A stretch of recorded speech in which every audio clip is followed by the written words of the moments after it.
Nas videoaulas passadas, vimos como declarar, inicializar e atribuir valores para variáveis. Nesta videoaula, iremos fazer operações aritméticas em variáveis numéricas, variáveis inteiras ou em ponto flutuante. Isto é necessário para a gente resolver uma série de problemas. Em C++, temos operadores unários, binários ou ternários, sendo que não iremos abordar operadores ternários neste curso. Os operadores unários possuem um único operando.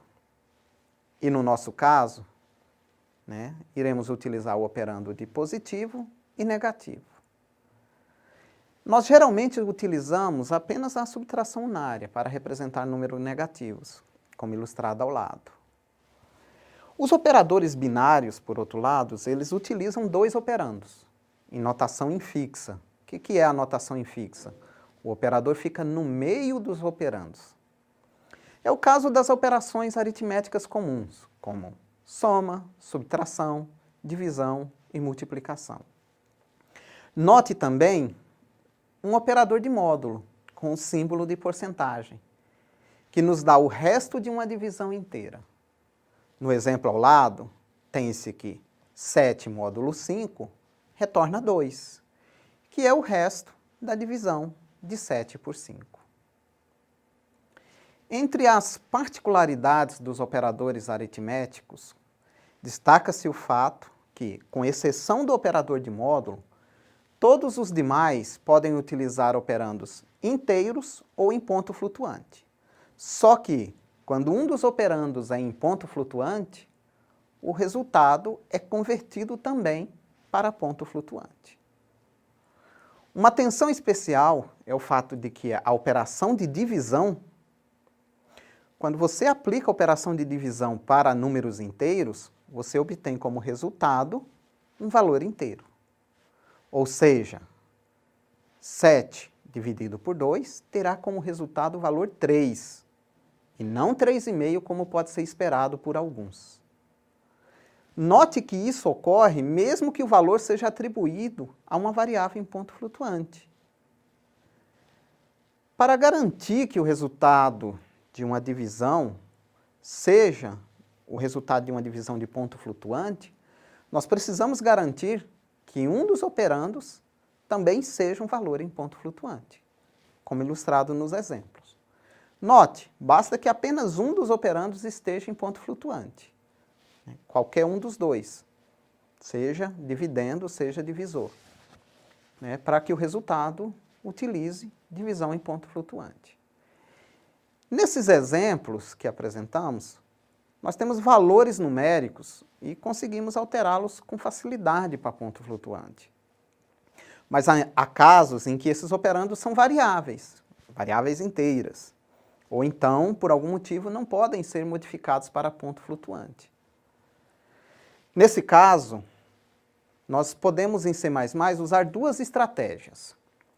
Uma é utilizando a operação de conversão, casting, e a outra é utilizando uma função especial, chamada construtor, no caso, o construtor de número flutuante. Na primeira abordagem, usando o operador de conversão, casting, nós vamos utilizar o tipo desejado entre parênteses, antes do valor a ser convertido, como ilustrado no exemplo ao lado. Na segunda forma, usando o construtor, nós vamos utilizar o tipo desejado, o float, como se fosse uma função, colocando o valor a ser convertido entre parênteses, como ilustrado ao lado. Bom, quando uma operação aritmética precisa ser avaliada em um programa, o programa vai processar essa expressão dando prioridade a certos operadores em detrimento de outro, como ocorre na matemática. Assim, operadores com maior prioridade, como a multiplicação, são avaliadas antes da de menor prioridade, como a adição, como exemplificado ao lado. Essas operações, elas seguem regras de associatividade. E essas regras, elas são modificadas com o uso de parênteses, como ilustrado na imagem ao lado. Assim, tentar decorar a precedência de operadores é uma má ideia, né? Principalmente para quem está iniciando. A nossa recomendação é que você use parênteses, né? E no caso é apenas parênteses em programação. Então você vai usar parênteses para garantir que uma determinada expressão seja avaliada na ordem desejada. Continuando, um recurso interessante que o C++ disponibiliza, pelo fato dele ser uma linguagem inspirada em hardware, ou seja, o equipamento dos computadores, é a possibilidade de fazer atribuições compostas, né? Então, operações envolvendo uma mesma variável pode ser escrita de forma resumida, né? Como ilustrado ao lado para a operação de soma. Isso também pode ser feito para uma série de outras operações aritméticas, como subtração e multiplicação, por exemplo. No caso ainda de operação composta, em vários momentos, nós precisamos incrementar ou decrementar o valor de uma variável, ou seja, aumentar ou diminuir o seu valor em uma unidade. Essas operações, elas são tão comuns que o C++, assim como outras linguagens, disponibiliza operadores de incremento e decremento, como exemplificados ao lado.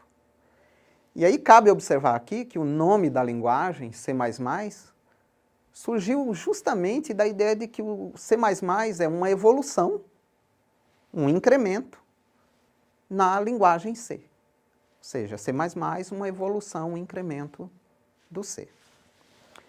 Com isso, nós terminamos nossa aula sobre operações aritméticas e você deve estar se perguntando: cadê o operador de potenciação? Essa operação em C++ não é feita por operadores, não tem um símbolo. Ela é feita por meio de funções de uma biblioteca matemática, que é justamente o assunto da nossa próxima videoaula. Até lá!